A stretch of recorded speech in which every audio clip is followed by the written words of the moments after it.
We're going to touch on a lot of different aspects of AI today. And I was talking to Matthew about this earlier. He'd asked, we're going to focus on a specific tool. This isn't a sales presentation. We are a marketing agency. We have a tool called E360. It's based on the High Level platform, if you've ever heard of that, which is an all-in-one digital marketing platform.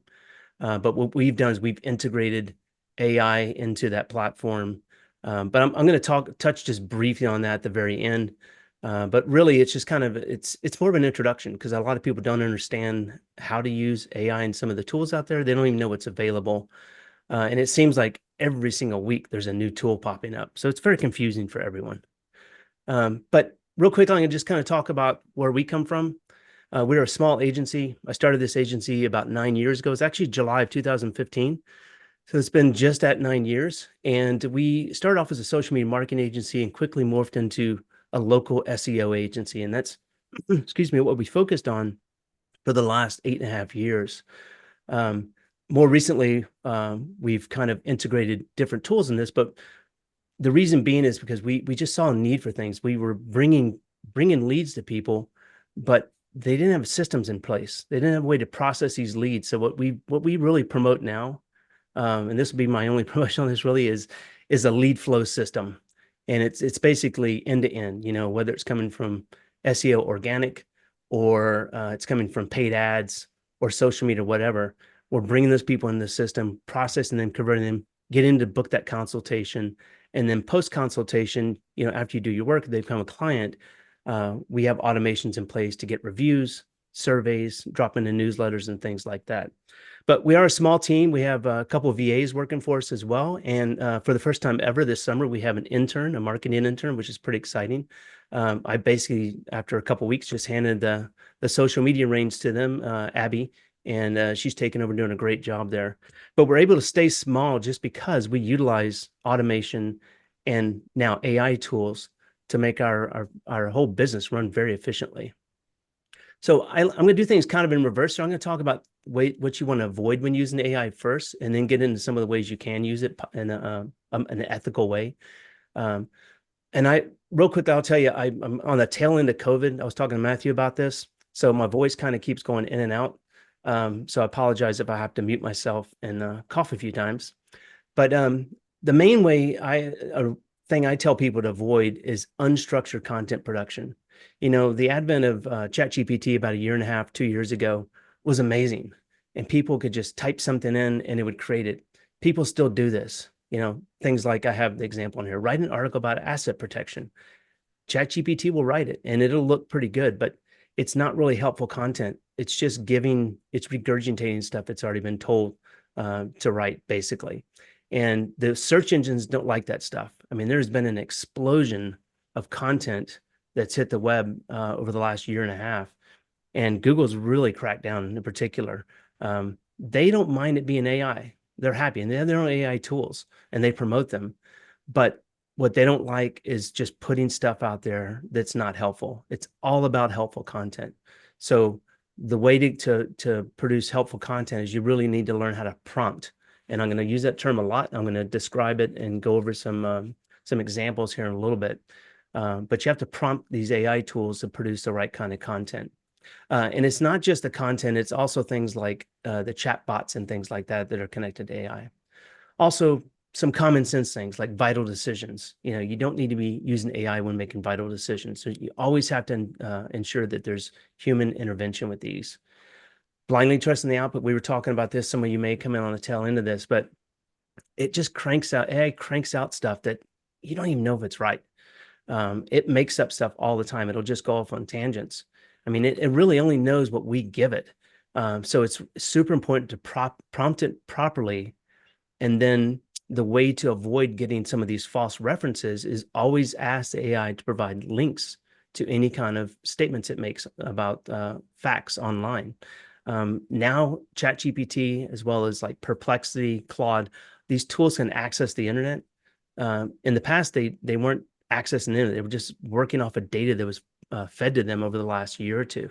But now they can access the internet, so they can go out there and find this information, and they can provide links to it. It's still really important to click those links if you're producing content from this and make sure that it's actually sound information. The set it and forget it policy that a lot of people have. You know, AI needs to be monitored, it needs to be tweaked and updated. There are new models for the or new releases for these large language models coming out all the time. And when they do release these, things change pretty significantly. So it's no matter if you're using it for content writing, for like an AI assistant, you always need to go and retest whenever these new language models come out to make sure it's still performing the way that you originally set it up to. And then the last one has to do with prompting, you know, lack of training. The AI needs to be trained properly to get it to work the way you want it to. Like I said, you can just tell it to do something, it's going to do it. And that's what people did for a long time. But it's really not an effective way to produce content or even set up chatbots and things like that. So there's a growing role of AI in the legal field. And some of the main areas you're growing in have to do with drafting. So AI can assist in, you know, creating memos, emails, any kind of correspondence. Legal research is probably one of the biggest areas that's growing, that and e-discovery. You know, AI tools are able to analyze just these huge databases of cases and things like that and provide accurate information. They can also summarize legal narratives, you know, reviewing legal documents, drafting legal contracts. You know, it helps draft or template contracts and clauses in language and ensures compliance. When I talk about this kind of stuff, I'm not really referring to like ChatGPT, and I'm going to go over some of the tools that you can use for some of these things, but also conducting due diligence is really big with AI. And some of the leading tools that are really transforming the legal industry are things like Lexis plus AI. This is part of LexisNexis. And excuse me, it's a research tool that uses generative AI. So generative AI basically refers to, you know, you're telling it to produce something and it's generating the content for you. CaseText is kind of one of the big players out there. They've been around for a while. This is for legal research. Lex Machina helps you develop legal strategies. Diligent for document review. DraftWise. Everlaw's one it's up and coming from what I've been reading is for e-discovery. And then I also throw in kind of the generic style, you know, for cross-industry tools as well, like ChatGPT, Bard, Claude, and Perplexity. I have Perplexity underlined because this is an amazing tool. It will work off a lot of the different language models. So you can, in Perplexity, you can actually choose like you want to use OpenAI, like to ChatGPT, or you want to use Claude, the newest version. You can select a different version. You can also create like an avatar. Now you can do that with ChatGPT also, but it will work off of that avatar. You can tell it, hey, always write in this style or something like that, and it'll write in that style for you. But Perplexity is one of the big advantages of that. It was initially developed as a research tool. In fact, people now are talking about Perplexity as being more powerful than Google search itself, because it will provide a lot of references. It makes them very concise, the output, and it makes it easy to you know, to get the information you want really quickly. But you can use these to draft documents, you know, for reviewing things. Actually, and I'm not getting political or anything, but I was curious. I didn't want to read the whole 900 pages of the Project 2025. I was just curious about it. So I uploaded it and just had it do a summary, and it was pretty good. I mean, it really laid out all the different points of the different sections. So that's a really good use of these types of tools. Some of the more practical uses for estate plan attorneys, and this is more related to sales and marketing, are AI assistants and then content production, what we were kind of all chatting about at the very beginning. So I'm going to take a step back on that and talk about chatbots. And this is what people have been using for years now. But these chatbots on websites, they really provide an easy way for people to reach out, and they provide an instant response, which is really important. That's only if they're being monitored, that is. They can also provide 24/7 chat services. There's a lot of companies out there that provide live chat. You know, you're hiring somebody, or a company is hiring somebody to man your chat on your website, you know, from the Philippines or different time zones throughout the world. But the problem is they can frustrate people because people may not get back to you. You've got one, let's say during normal business hours, and you've got one person monitoring your site, but they're monitoring 10 sites. And sometimes they aren't really quick to get back. These live chat services also don't have the proper training. You know, they're people that you don't know who they are. I mean, you're going to get a different person every time, and they're basically there just to answer basic questions. And this can get a little pricey as well, kind of like answering services. But the evolution of that is what's called AI assistants. And these are chatbots, but they're tied to AI. So these give you the ability to respond instantly to inquiries from your website. Not only that, but also text messaging, social media channels as well. And WhatsApp is like the tool we sell. This WhatsApp also integrates with that. They can provide personalized communications, and they can tailor follow-up messages based on the conversation they previously had, because they're storing all that information in a database. They also provide 24/7 service. And one of the biggest benefits is they can manage unlimited conversations. They could be chatting with 1,000 people at the same time and never miss a beat. They can also be trained specifically for your business. It's just like a staff member. That's why we refer to ours as an assistant. Some people call these AI genies or just AI bots. We refer to ours as assistants because we name them, we train them, we give them a tone of voice, a personality, but we train them on the specific business so they can answer questions. Of course, through prompting again, we're making sure that they don't provide any kind of legal advice or suggestions. Another great use of these AI assistants is to qualify leads and manage the entire lead flow process. So they can connect to your calendar, they can schedule for you, they can reschedule, and they can do this in a conversational way. And what I mean by that is instead of just sending a link, which they can do, they can converse with the person. So they can say what days and times work best for you for a consultation. And if the person says, you know, Friday mornings are usually best for me, then the AI assistant can instantaneously check your calendar, see if they're available, and suggest some times for an appointment. And then from that point, book the appointment. They can also schedule tasks and follow-ups for your staff. They can take notes, and they can trigger automation workflows, like follow-up workflows as well.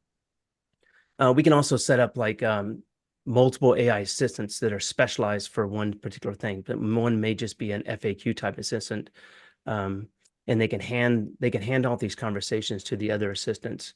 And one of the up and coming things, it's been around for a little while, but the voice capabilities. We haven't started using this yet, but I've been blown away lately about how good these things are getting. The intonation, everything is just getting better and better by the month, it seems. These things can handle voice or calls coming in just like the chat would be. Typically, what I've seen them, the way I've seen them used though, is more for outbound. You know, that's where it gets kind of tricky because you guys aren't really like reaching out to people. Hey, do you need estate planning services? But for follow-ups and things like that, or just notifications like, hey, your appointment's coming up, they can be used for that pretty effectively. So some of the other benefits of these AI assistants and what they can improve is the conversion rates, the full customer experience. There's been a number of studies done over the last like 5-6 years, and people actually prefer to either text or chat initially with businesses before they make that a commitment to hop on a call with them. They improve your availability because they work 24/7. They don't take bathroom breaks. They don't take vacations, sick days. And as I mentioned, they can handle multiple conversations at the same time. They also improve the ROI for ads if you're running ads. There's a concept called speed to lead. And once again, there were a bunch of studies done on this over the last few years. And it just showed that the quicker you respond to people, usually it's within 3 minutes, the more likely you are to get an appointment with them and have them become a client. The great thing about these AI assistants or AI tied to any of the other like online tools and stuff is that they will do this instantaneously. So there's no delay. And as you probably all know, and we're all part of this country, we like things like right now. And that's just what people expect these days. By doing all that, being available all the time, providing a good customer experience, they're also helping your business's reputation. They improve your efficiency. And with all of that being said, they also improve your ability to scale while keeping your costs down because they're very reasonably priced. I'm not trying to put people out of jobs, but they can replace a lot of work out there. But they can also replace an inconsistent sales process. They can replace call center expenses, live chat service expenses, underperforming staff. I mean, most of the time, especially in smaller law firms, you've got one person or everyone's wearing multiple hats. But if you can take some of those more menial tasks of like booking appointments and assign that to like an AI assistant, then your staff is able to work on more important aspects of your business. They replace the need to train and hire new staff as well. So they can also, AI in general can also be used to improve marketing strategies. And we talked about this a little earlier before the presentation started, but content creation is one of the big ways. And you'll see these things in green. These are free tools I'm going to be providing you guys. There's a prompts PDF for ChatGPT that I'm going to email everyone after this presentation. We have some custom GPTs we built, and I'll go over what these are in a little bit. But basically, it's a way to kind of streamline the process so you don't have to write all the prompts out every time or copy and paste them from a sheet. But AI is a great way to create web page or blog content creation or blog content for your website, advertising copy creation. You know, I just launched a new ad last night. It literally took me 20 minutes to create the images and create the ad copy. The ad copy only took me about 5 minutes. And I used our custom GPT for this. And basically what these do is they ask you some questions, you give it a little input, and then it gives you the output. SEO, AI's role in this is like, it's growing daily, it seems like. People are finding new ways to use this, especially since tools like ChatGPT are now able to access the internet.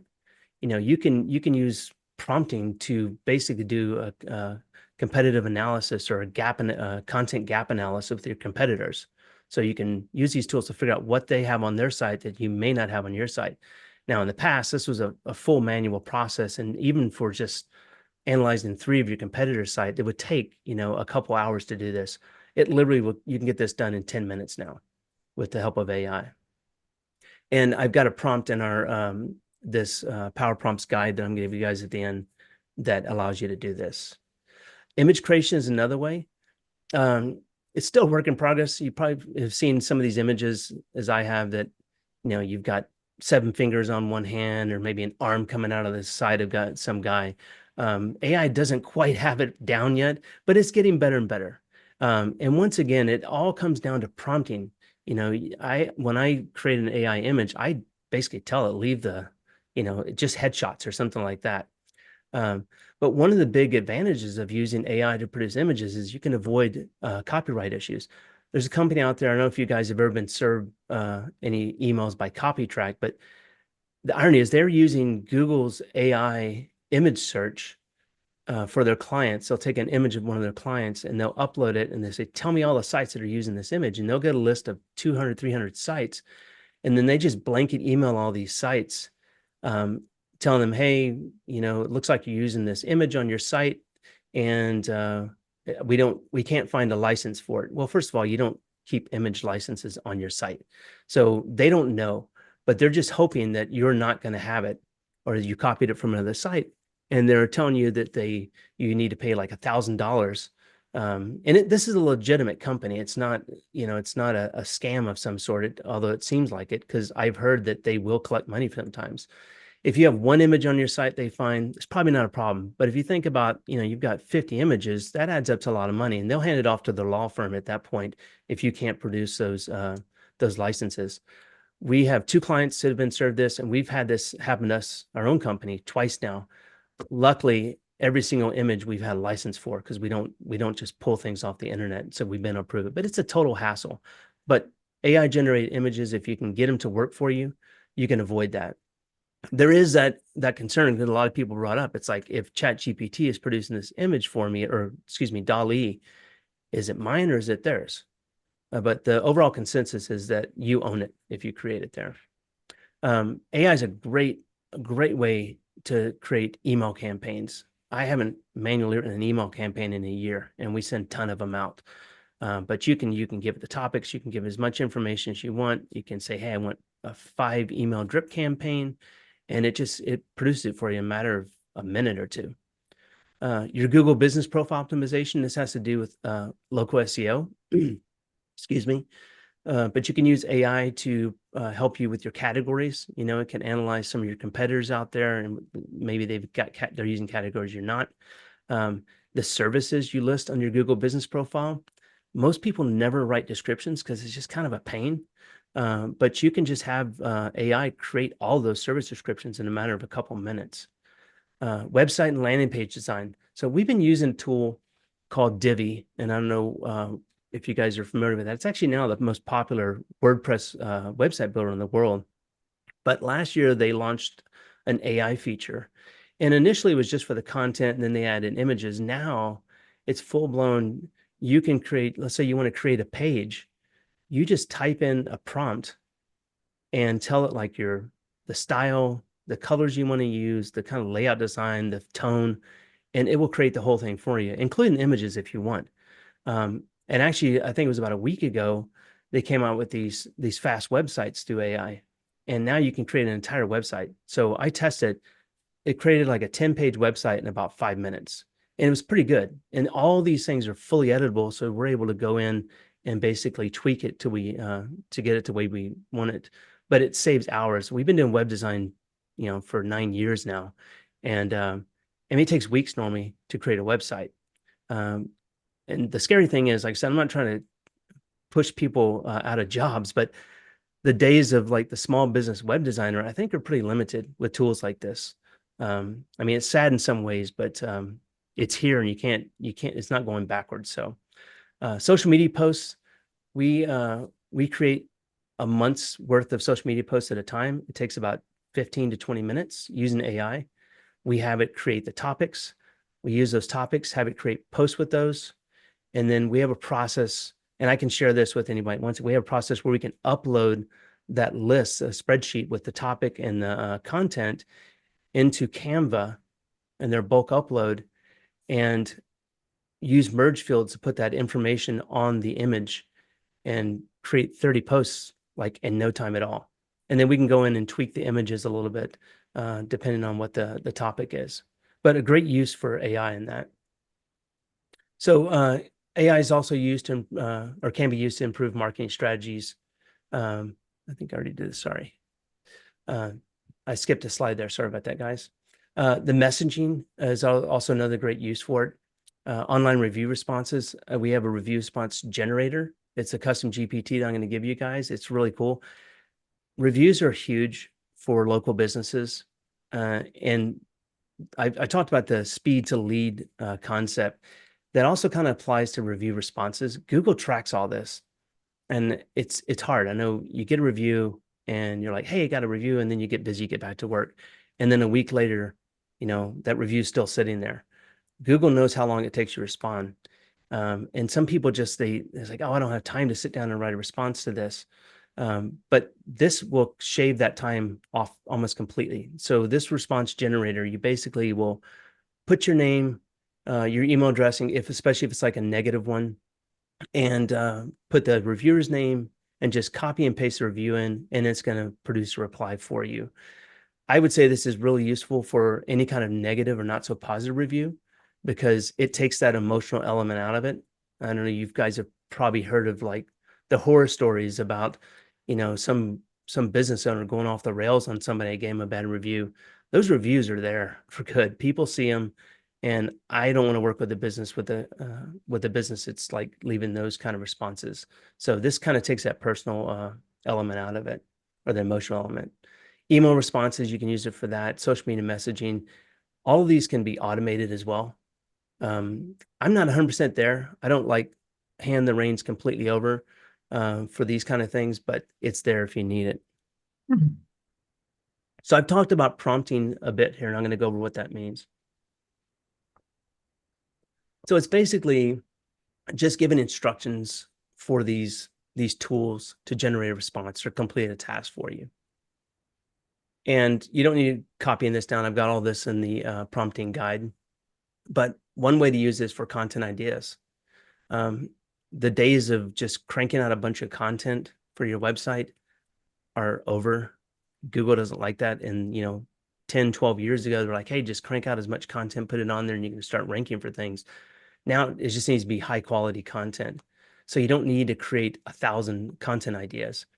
I worked for a company for 3.5 years doing contract work, as I was talking to some of you earlier about, and we would allow our clients to choose from 15 articles. They would choose 5 a week. So they were doing 20 plus article posts a month. And I mean, to be honest, it was kind of junk. It was just referencing other articles and stuff. Um, that is not the way to go. It's better to like maybe create 20 or so content, or maybe just like 2 a month for the whole year. And through prompting through ChatGPT or Perplexity or some of these other tools, it's really easy to do. So for example, you could type, you're an experienced copywriter for the estate planning niche. Please list 20 or so LSI keywords related to estate planning and elder law, and some common services related to each. I'll be using these for a blog article topic. So you're giving it some context. It takes about a minute to get all these out, and you don't have to use all of them, but you can choose some of those, and then from there, you can create an outline. Now, this is a longer prompt, and prompting can be very complex, and it actually should be. So you want to be as specific as possible. I mentioned the custom GPT we have. It's called Legal Wordsmith. The great thing about that we built is all this stuff is already built into it. So it basically will ask you some questions that it needs to kind of fill the gaps, and then it'll do all the production for you. But you want to give it context. You want to tell it who it is. You always want to start off prompting with that. Like, you are an expert in this field. This is what you do. You have some people go as far as like a full bio. You got you're educated here. You've got 10 years experience of doing this, but you're telling it you're a content marketing specialist. Here's your task, is to create this. I want you to research this. I want you could say, I want you to provide citations for any reference you make online, and develop an outline, include this, ensure this. And once you do that, then you can move on to the next step, which is creating that content. These prompts usually aren't as long because you've already created the outline. But you want to tell it again, use that outline we just created. And the cool thing is like, when you're doing this, you can do this all in one chat, because it's gonna reference all the other information that it pulled in. And the one thing to be aware of is, if you're doing that, if something doesn't look right, like in the outline, make sure that you ask, like ChatGPT, I'm always going to refer to that one, ask it to omit that and rewrite it. And it's going to remember the revision on that. But then, you can tell it exactly how you want this done and want it written. I always think it's a great idea, if you're writing any kind of content with these tools, to have it write one section at a time. Just tell it to do that. So I always put something like, don't write any further until I instruct you to do so, or pause after each section and get some feedback, ask for feedback from me. These tools are much better at doing things in small little chunks than they are writing the whole thing. So these custom GPTs I'm referring to, they're basically just specialized versions of ChatGPT. They came out with this probably about a year ago, and they just allow you to create your own. I think it's a huge time saver. So we've created a few. We've created a few that are specific to the legal field, such as our Legal Wordsmith. And like I said, I'll provide those at the very end. But these can be used to create blog content, ad copy. You can use them to create other prompts, which is a big thing now. You can create lead magnets, such as ebooks from this, or checklists. I know a lot of estate planning elder law websites will have checklists, for Medicaid stuff and, estate planning documents. You can also use these, and I'm going to do a new one. I just deleted my old one for email campaigns, so I need to update it, but I'll make that available to you guys as well. Document draft, and then also for images. So this just saves you a lot of time, not having to manually write the prompt in, or copy and paste and make edits to it. They're really easy to work, or once you get them set up. The downside or the challenge is you need to understand how to prompt first. So we're getting kind of almost through this presentation, but I'm going to go through the best practices of using AI. And the main thing to remember, there always has to be a human touch. You produce content, a human needs to review and edit that content. You should also balance the automation and AI with personal interactions. And then there's always going to be situations where human judgment and empathy are needed, especially with any kind of client issue.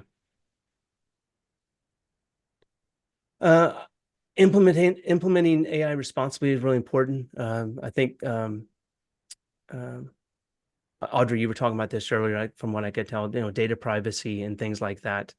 You want to make sure that you follow legal standards for data protection. It's just plain and simple. And once again, you just need to have a human reviewing anything that AI is producing. And the cool thing is like you have these prompts you can use. If something doesn't look right, you just tweak the prompt. And it takes a little time. You can keep tweaking, but once you get it down, it's super effective way to use to create any kind of content. Also, staff training.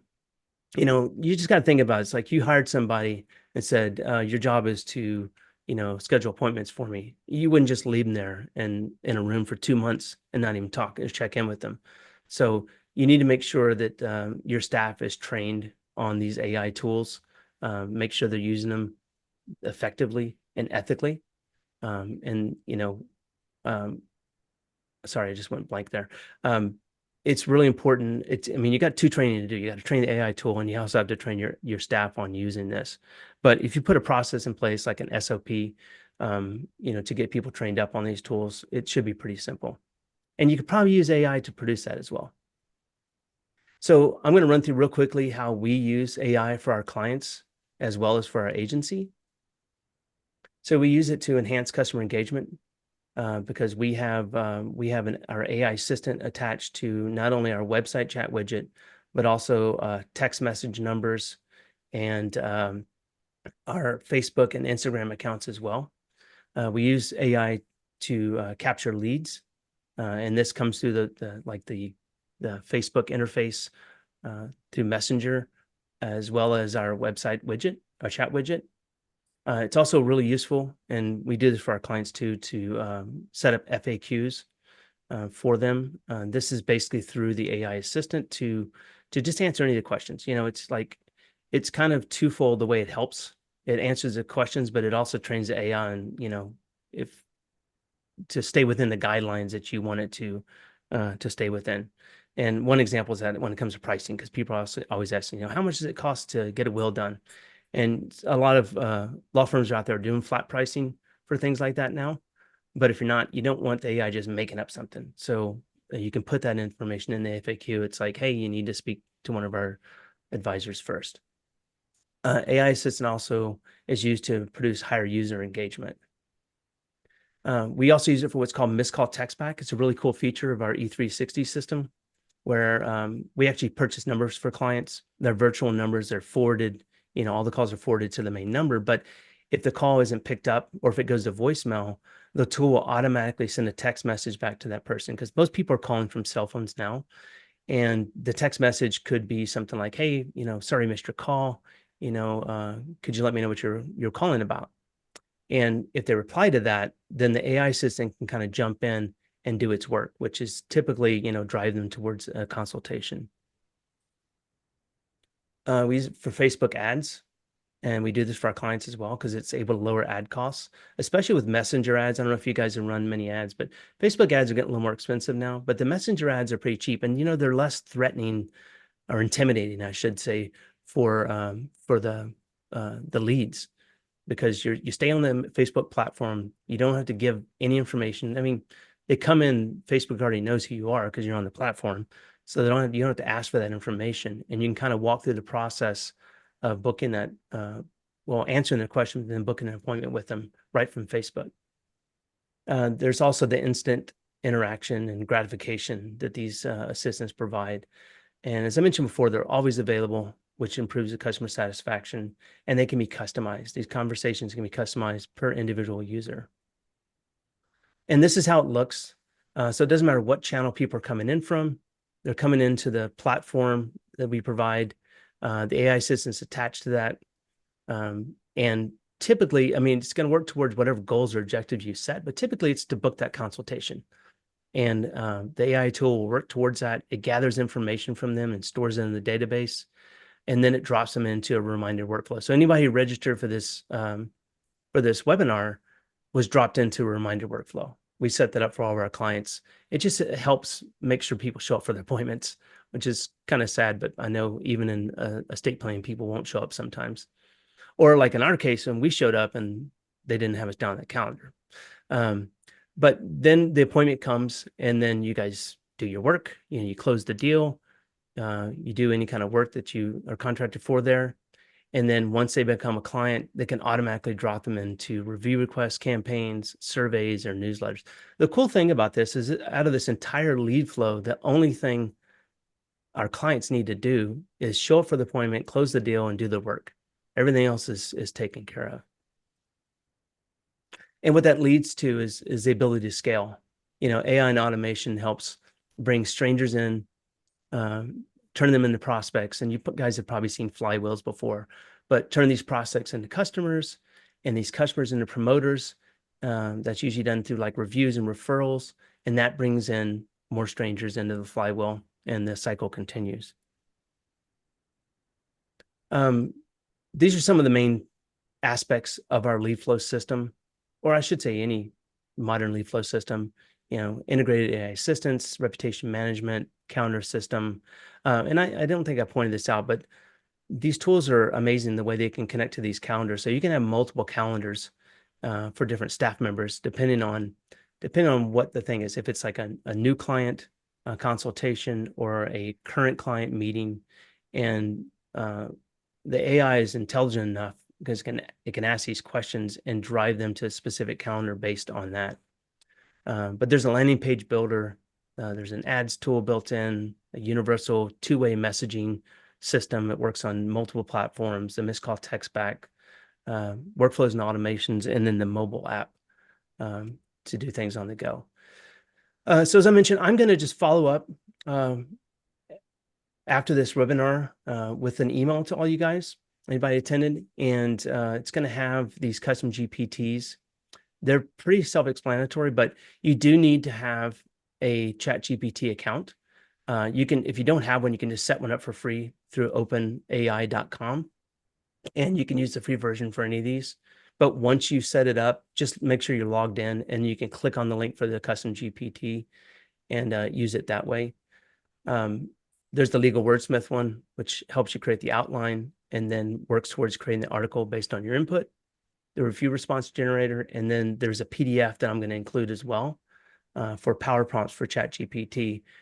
This has got some real good. I think there's like maybe 10 or 12 of them on there now, and I'll be updating that file periodically. But one of the ones has to do with, if you want to see, let's say you're not getting a lot of organic traffic to your site, and you want to see how your websites of your competitors compare to yours, and maybe some gaps in the content or keywords. There's a prompt in there that does that for you, and it's pretty simple.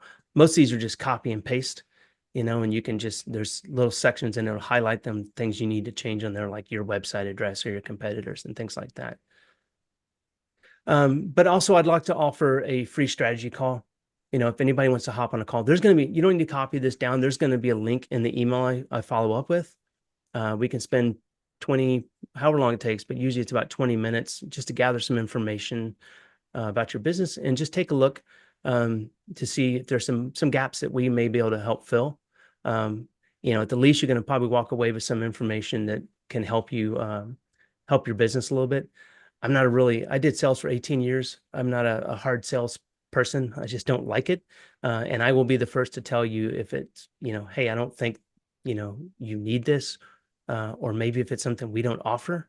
I've been in marketing for 9 years. As I said, I know people that can do pretty much anything.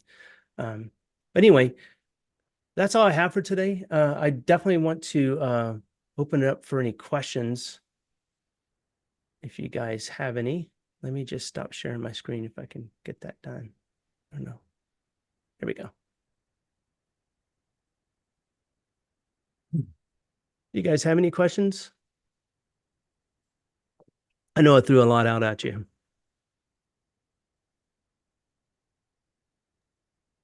That was super helpful, Kurt. Thanks so much for all that information. Yeah, sorry. I gathered a lot of really useful and helpful information. I'll look forward to talking to you soon. Yeah, thank you very much, Hey, Russ. hey, Kurt, I'm sorry for joining the meeting late. I just, was caught up with other things. Oh, Are you yeah. going to send out a recording of this? Yeah, I will. And I apologize. I didn't see that you were waiting to be I admitted then. wasn't there very long. I was Okay. there maybe a minute. No, you were good. And I'm so sorry. And I really am interested. Just if you send me the recording, Yeah, yeah, um, definitely. it's Give a, me about a day because yeah, yeah. I'm just going to kind of do some edits on it, and then I'm going to put it up probably on my YouTube channel, but I'll send you the link to that. Okay, okay. Cool. But thanks for joining. I appreciate it. What's the name of the YouTube channel you have? It's just Engaged Digital. Okay, Engaged Digital. Okay. Yeah. I usually don't put it in the public. I'll provide a link to it. Okay. So it's Yeah. not okay. Yeah, I don't really post a lot of stuff on YouTube. I need to. I'm going to start doing more webinars again. Probably the next one's going to be on reputation management because I know that a lot, and especially in estate planning, a lot of the follow up on to get reviews is just not happening, and it's just people just forget, you know, like, oh, I need to send a review request, and then a day later they just forget because you're Yeah, busy, no, you you're you working. got to make sending out requests for reviews like part of your process, Yep. and Yeah, and it falls off. we have a full review management system built into E360 that simplifies that. And basically, if you're using, you can just add a tag and it puts them in the review campaign. And just like any of the other tools like Bird Eye and stuff like that, it sends a drip campaign. And if they click on one of the links to review, then it takes them out of the campaign. But yeah, it's a huge part of local SEO. And then of course the follow up, as I mentioned, replying to those reviews. But yeah, Okay. I will thank you, and I yeah, will definitely watch it if you send me the link because yeah, you know how it is. yeah. All Well, I right. was Thanks. telling Matthew earlier, I'm at the tail end of COVID right now. We went on a cruise last week, and two of us got COVID. Uh, we went with another family, some friends of ours, and just the men did for some reason. I don't know. Maybe we were staying out too late or something, but our bodies got worn down. But yeah, I'm just getting over that. And that's why I talk fast anyway. I was like, I gotta get through this before my voice goes. All right. Well, you did a good job. Thank you. All right. Thank you. All right. Kurt, I have a quick question. Yeah. So, like you showed up these different programs for the legal document management. All right. And one of the biggest issues I've got, and I always think like you need an IT coach out there. And what I mean by an IT coach is goes, hey, here's the system you're using. You're using Microsoft Outlook or you're using Google Docs with Calendly, right? What you have will do this and this, but we could swap that out for a different program that will do this, right? Or it'll do all three of these things. So you got like half a dozen different AI tools on here, but is one better than the other? Should I be looking at one for the other? Is just what's out there? But how would I make a decision on, is it trial and error? I'm not sure how I would pick for these things. Yeah. Are you referring to the legal document management tools like Lexis plus AI and stuff like that? Yeah, that's the screenshot that I took because you talked about these different ones and what they do and what they're good at. Are some of these, like are these fly by nights? 6 months from now they're going to be gone, or Yeah, and I'll just be honest with you. I don't use those tools because I'm not a law firm. I've just done research and right? I've just gotten feedback from reviews and things like that online. Some of them do different things. I think like CaseText has been around for a while. LexisNexis is a very well-known company, especially in the legal field. So those are two that I feel are really safe. Some of the other ones, I mean, I started doing research for this about a month and a half ago, and then I started looking for doing the same research again, and there are other ones popping up. So I understand your concern. It's like you just don't know with some of these, and I think it boils down to reviews, you know, and see what other people are saying about them. And you can get those usually from their website. I mean, some of them I Right. just didn't put on there because I looked at their websites and I read through them and what they do, and you don't see any reviews. It's like, how long have these guys been around? Are they from last week or they've been around for years? Um, and then any kind of, Clio had some articles on CaseText. So they, Right. you know, they promote that. So things like Clio and Lawmatics, you know, if they're, I would maybe search through some of their blogs and see if they have information on those, because those guys, you know, I mean, the guys that built Lawmatics were the same people that built my case. So they've been in the legal industry for a long time. Okay. So yeah, I've got an interesting story with that, because my case was bought by a company I used to work for, which is called AppFolio. It's property management software. And those people were the people that started GoToMeeting. It's just weird how all these people just move around.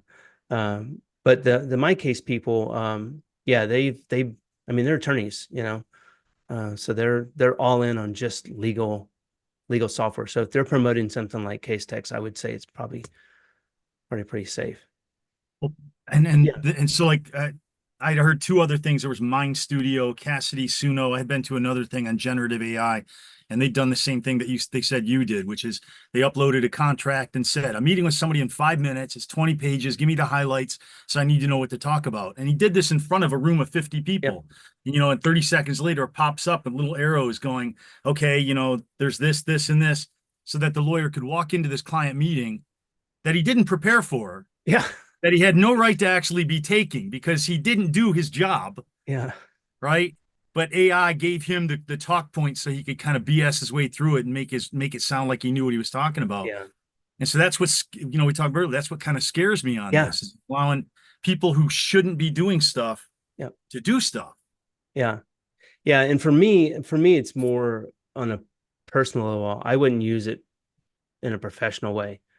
To analyze it like you just described. There's no way I would ever do that, because you just don't know. I mean, it could be pulling stuff out of the air. Usually the good thing about some of these tools that I pointed out is they're very structured, you know, like they're not going out on the internet and find stuff. They're looking into legal databases and extracting information. So it's very similar, like, you know, like IT people querying, sending queries in, database queries. You know, that's a process. You have to be like an IT to extract the right information. But AI has just circumvented all that. You know, you can look at these huge databases and extract the information with the help of AI, and at lightning speed too. But yeah, I wouldn't use it in that other way. I've been very wary of AI and its output for a while. And that's why I've talked a little bit today about prompting and just getting very specific about things, because if you don't, it's going to give you junk. You know, junk in, junk out. And that's where the basis of my question is. I know you're limited on it, but it's kind of like, how do you vet some of these things? You know, you gave me a list of half dozen. This guy gave me 2 or 3 on here. You know, 3 months from now, I could find out that one of them is, you know, a scandalous, corrupt thing. I'm trying to figure out how do I help figure this stuff out? Because I am a lawyer. I'm not in the IT industry, so I'm not sure how to review or gauge some of these things out there. It's not in my lane. Yeah, and I think a lot of them will do demos for you. They'll spend 15, 20 minutes. I mean, it's a total sales pitch, but you can see how it actually functions. Gotcha. And if it's going to work for you, because it's got to fit into your workflow. You know, that's what it all boils down to. And like a lot of tools out there, a lot of software out there, I mean, some of them are just overblown. You know, you're going to use 6%. I always used to refer to Microsoft Outlook. Love Microsoft Outlook. Love Microsoft tools. But I think on average, people use about 6% of their features. Yeah. Yeah. So some of these tools are probably the same way. But and a lot of them most of them, I should say, are cloud-based, you know, and there's the pros as they're able to update things rapidly rather than all those old software updates we used to have to do. Gotcha. Thanks much, man. I appreciate it. Yeah. Thanks for joining, Matthew. I appreciate it. Nice to meet you. Cool. Kurt, I just wanted to say thank you again for doing this. I've learned a lot, and I really didn't know much of anything. I was one of those people who was very confused about. I know there's a lot of stuff out there, but it's a lot of stuff to think about. So yes, please send me the links and everything. Okay. And Yeah. I'd like to probably Yeah, talk I'll to get you more on the phone call and stuff like that. So we Yeah. can set that up at some Yeah, point. sounds great. Yeah, I'll send that out to you guys here in just a few minutes after we get off. But yeah, I appreciate you joining. Okay, thank you. Audrey or Rose, did you guys have any questions or any comments? I'm good, but I'll definitely make an appointment to talk to you. I don't want to take up a whole bunch of time asking a Okay. whole bunch of questions. No, it's fine. Yeah, I But mean, thanks so, yeah. so much. That was really, really, really helpful. No, I appreciate it. Oh, hey, I'm good, and you've been very helpful, and I will look forward to all the information that you're going to send to us after the fact, so we can slowly digest what you've given Yeah, us. yeah, yeah. And I'm totally happy, even if it's not a strategy call. Just if you guys have any questions Okay, about I'm any of looking the for the tools, eyebrow pencils. Yeah, and yeah, I'll just let me. super. Thank you. Thank you so much for your All right, help. guys. Well, you enjoy the rest of your week. Hope it's sunny and not too hot where everyone is. And I'll be talking to you soon. Okay. All right. Take care.